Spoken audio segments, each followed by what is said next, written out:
ಅನ್ನಭಾಗ್ಯ ಯೋಜನೆಗೆ ಅಕ್ಕಿ ನೀಡುವ ವಿಚಾರದಲ್ಲಿ ಕೇಂದ್ರದ ಬಿಜೆಪಿ ಸರ್ಕಾರ ನಕಾರ ಮಾಡಿದೆ ಎಂದು ಆರೋಪಿಸಿ ಉಡುಪಿ ಜಿಲ್ಲಾ ಕಾಂಗ್ರೆಸ್ ಇಂದು ಪ್ರತಿಭಟನೆ ನಡೆಸಿತು.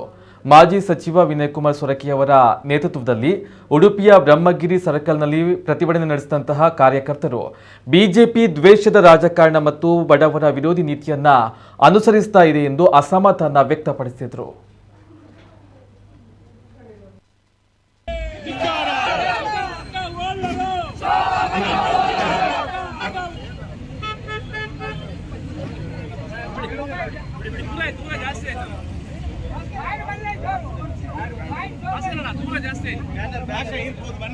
ಬಡವರ ಹೊಟ್ಟೆ ಹೊಡೆದ ಬಿಜೆಪಿ ಸರ್ಕಾರಕ್ಕೆ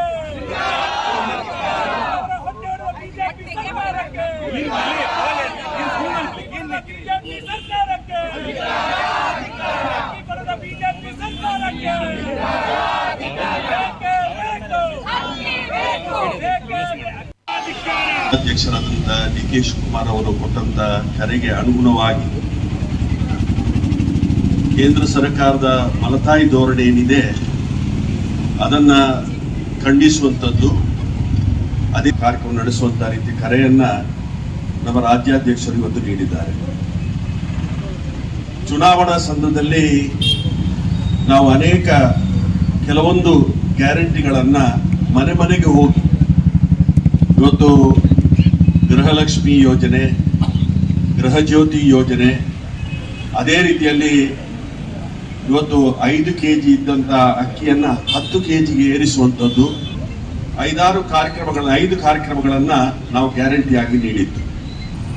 ಅದೇ ರೀತಿಯಲ್ಲಿ ನಾವು ಕೊಟ್ಟಿರುವಂತ ಮಾತಿಗೆ ಇವತ್ತು ಬದ್ಧರಾಗಿ ಮಾನ್ಯ ಮುಖ್ಯಮಂತ್ರಿಗಳಾದಂತಹ ಸಿದ್ದರಾಮಯ್ಯನವರು ಇವತ್ತು ಗೃಹ ಜ್ಯೋತಿ ಇರಬಹುದು, ಗೃಹಲಕ್ಷ್ಮಿ ಇರಬಹುದು, ಅದೇ ರೀತಿಯಾಗಿ ಇವತ್ತು ಅಕ್ಕಿ ವಿತರಿಸುವಂತ ಕಾರ್ಯಕ್ರಮ ಇರಬಹುದು, ಯುವ ನಿಧಿ ಕಾರ್ಯಕ್ರಮ ಇರಬಹುದು, ಇವನ್ನೆಲ್ಲವನ್ನು ಕೂಡ ಅನುಷ್ಠಾನ ಮಾಡಬೇಕು ಅನ್ನುವಂತ ರೀತಿಯ ಕಾರ್ಯಕ್ರಮವನ್ನು ಇವಾಗಲೇ ಹಮ್ಮಿಕೊಂಡಿದ್ದಾರೆ.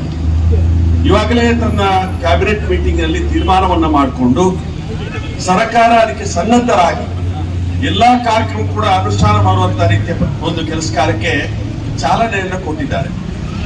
ಆದ್ರೆ ಇವತ್ತು ಒಂದು ಹಂತದಲ್ಲಿ ಸರ್ಕಾರ ಅನುಷ್ಠಾನಕ್ಕೆ ಬಂದಂತ ಸಮಯದಲ್ಲಿ ಏನು ಗ್ಯಾರಂಟಿ ಕೊಟ್ಟಿರುವಂತಹ ಕಾರ್ಯಕ್ರಮ ಅನುಷ್ಠಾನ ಮಾಡಲೇ ಇಲ್ಲ, ಅದರ ವಿರುದ್ಧ ಪ್ರತಿಭಟನೆ ಮಾಡ್ತೇವೆ ಅನ್ನುವಂತ ರೀತಿಯಲ್ಲಿ ಇವತ್ತು ಬಿಜೆಪಿ ಪಕ್ಷದವರು ಹತಾಶ ಮನೋಭಾವದಿಂದ ಅಂತ ಹೇಳಿಕೆಯನ್ನು ಕೊಡುವಂತ ಒಂದು ಪ್ರವೃತ್ತಿಯನ್ನು ನಾವು ಕಂಡಿದ್ದೇವೆ.